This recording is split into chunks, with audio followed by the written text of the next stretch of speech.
सांगलीमधून सांगली लोकसभेचा वाद आता पुन्हा एकदा चव्हाट्यावर आलाय।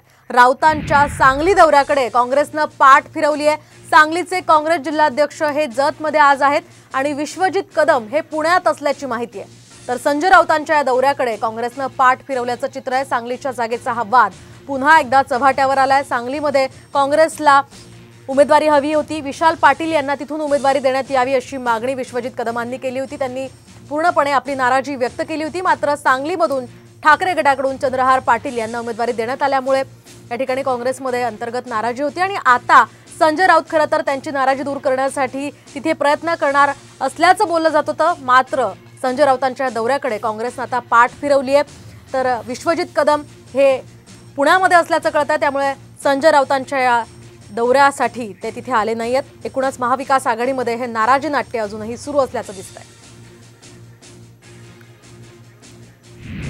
तर दुसरीकडे ठाकरे गट विशाल पाटलांना राज्यसभेवर पाठवण्याची शक्यता आहे।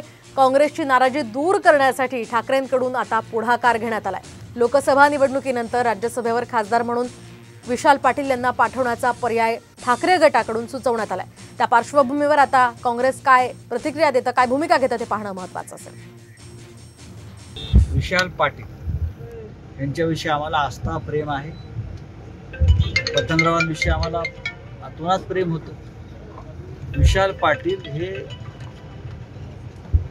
संसदेमध्ये कसे जातील यापुढे याची काळजी आणि पुढाकार शिवसेना घेईल।